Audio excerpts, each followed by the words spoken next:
challenged our guys. Whether it was after the game in the media, whether it was in the locker room, had practiced the last 2 days to see what our resolve looked like. And, we came out for walkthrough on Monday. And Coach Fairley just put 5 guys out there defensively, like who was going to be our kind of scout team. And I told everybody else, I don't know who's starting and I don't know who's playing. You guys are going to tell me in these next 2 days. And they did. They did. And how we competed in practice was how we played tonight. So I'm so proud of our guys. I'm so proud of what they did, how they played, the resolve that we played with. And we actually get a couple days off, which is about as welcome as it comes.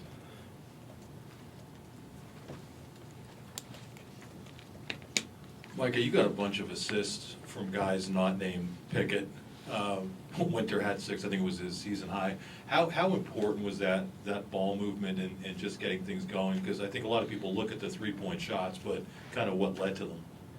Yeah, I thought going into this game, whoever could control the paint would win the game.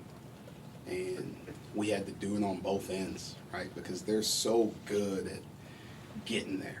Right? Whether that's through Trace, whether that's through Hood Schifino driving, whether it's through Trey Galloway driving, they're so good at getting into the paint and causing you problems. So I thought defensively that was key. Offensively,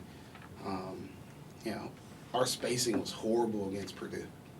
And when guys drove, the other guys stood and watched them, right? So it kind of, we shrunk the floor on ourselves. Right? They really defended us well. But we also didn't move. We didn't help ourselves. So that was key for us going in, was moving, getting out of each other's way so we could attack the paint. And it might not show up in how many shots we got in the paint, but paint touches off the dribble, off the pass, off the cut, which caused help, which caused rotations. Now we're moving it. And we haven't played like that in a long time.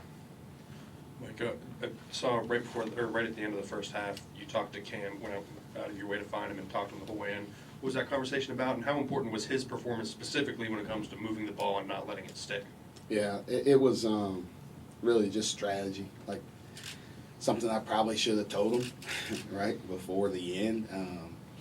I call it timeout early. There's usually that end of half timeout that we like to use, and then you can talk about different things. We didn't get a chance to talk about that. So, like, he's old. He's a senior. He sees things. I was just telling him something that they do, how they guard late in that situation. So I was really just apologizing to him. Right? Like, I set him up a little bit instead of giving him the info that he needs. I thought he was great. Trey Galloway's a good defender. He's an active defender, and he causes problems. So when he was starting, I figured they'd put him on pick. So I felt like we needed more ball handling.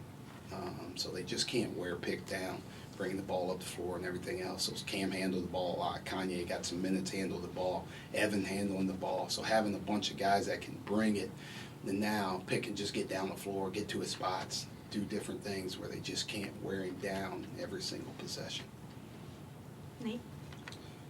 Seth was in here and said that the last couple of days of practice felt like preseason camp. They weren't that hard. Why did you feel like this was the moment for come to Jesus, whatever you want to call it? Why did you pick now? You guys know I love looking at KenPom. And every day when you look at KenPom, you just see our defensive rankings just falling freely from the sky. Like, we were 85th. 85th, like that. Like, you talk about some things that are unacceptable. That's unacceptable. Right? I didn't care. Like, I thought we needed to move offensively. There's some things we need to clean up. We need to guard somebody.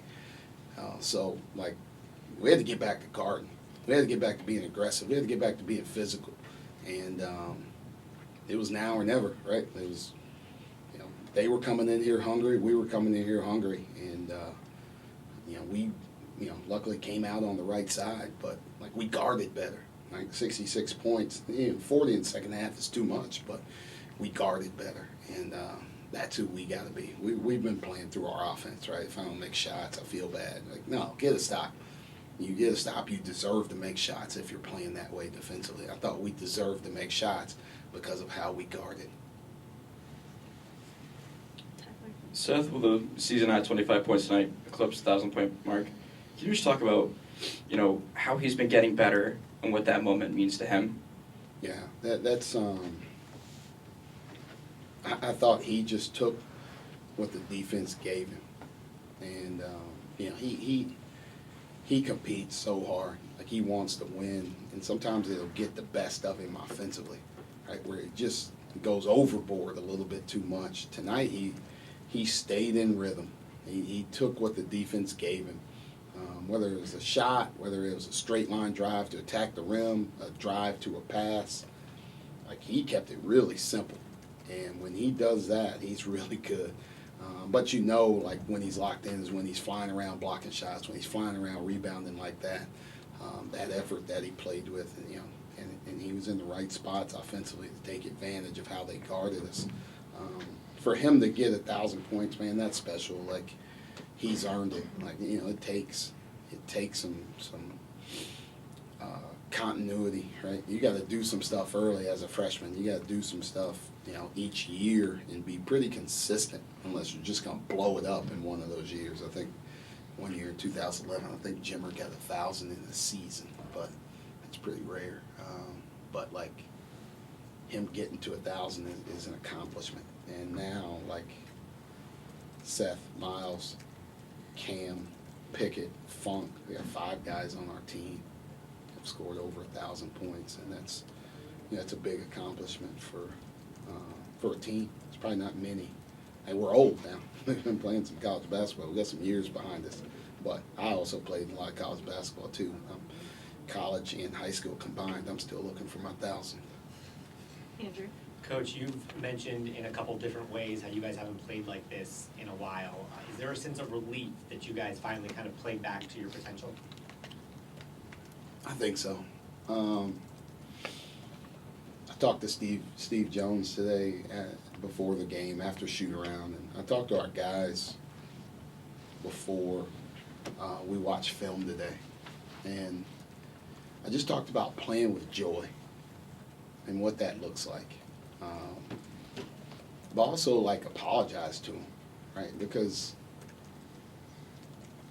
I think, like, it's hard, right? I'm still learning as a coach, and I'm still young in my career. Like, I've been living and dying on every single thing that's happened.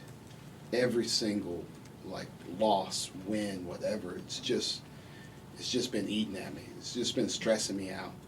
And, like, I'm giving that to those guys for no reason at all. Like, I wanted them. First, I apologized to them. I told them I'm going to be better. But also, like, play free. Like, play loose. Like, we're prepared for what we need to do. Now just go out and do it. Go out and have fun doing it and enjoy the process of it. All right? Not a moment. Not a win. Not a loss. Not a game. The process. And it's January 11th, and we plan on playing through March. And we got a long way to go. But enjoy this process. And pointing out, like, the little steps. Like what our freshmen are doing every day in practice and how they're getting better. Like how other guys are gelling together and playing. Like, enjoy that part of it. When we do it, I think that's where we'll find the joy. Mark. Micah, I think you played 4 or 5 guys off the bench relatively early in the first half, and then after the midway point, you throw Evan in there.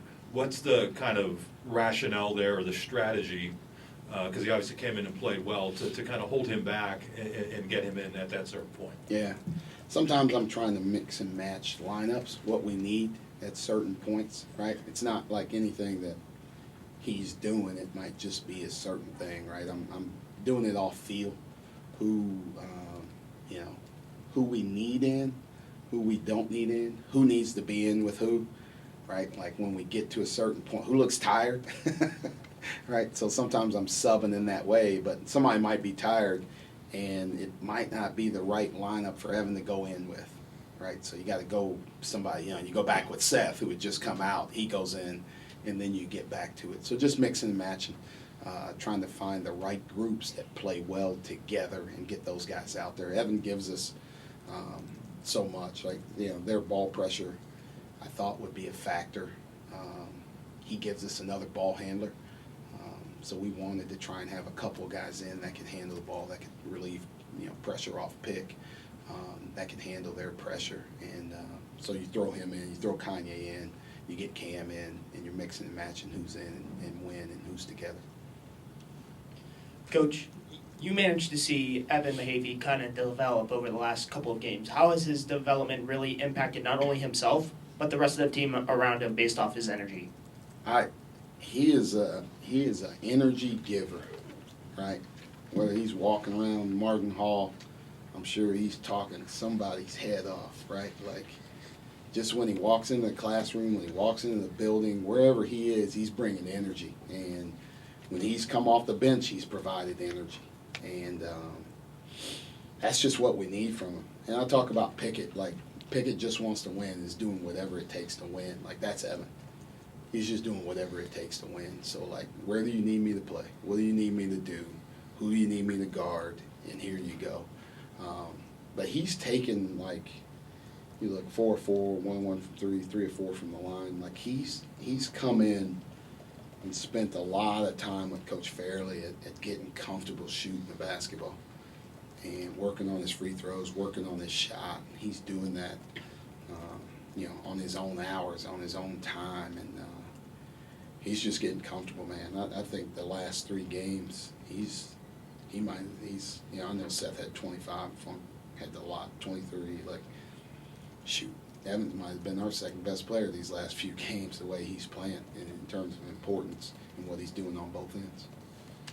Micah, you mentioned, you know, you apologized to your team and everything. What made you look inward, and what made you realize that maybe there was something that you were doing that needed to be done differently, and what made you, like, what was that Stone Age? Yeah. What was that come to Jesus moment like for you? You know, when you go back and watch, you know, I watch the film, so I see the game film on my computer. But, like, you just go back and watch the broadcast, right?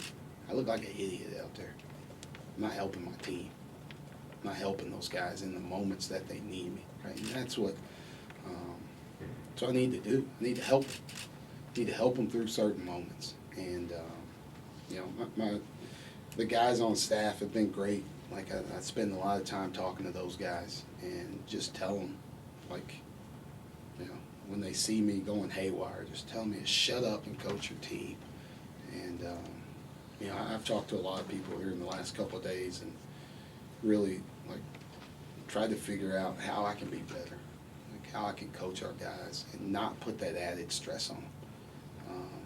You know, because, you know, if I'm stressed, they're stressed, whether they like it or not, right? If I'm loose, like, they're loose, and they're playing free, and they're playing in that way. So, really just watching the games. Yeah, I can feel it too, right? I know it. When the games are over, I know it. It's just something like, I got to be better. I got to coach our guys. I got to help these guys. They deserve it, man. They are busting their tails every single day to be good, and they deserve me to be at my best so I can help them.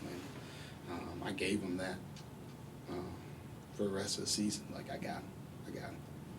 And who did you talk to that helped you get to that point? There are a lot of people. I don't know if I can go through that whole list of people.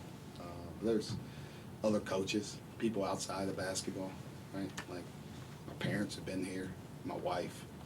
Like, they tell me, hey, dum-dum, shut up and coach your team. Thank you. Thanks, Mike. Thanks, guys. Thanks, Mike.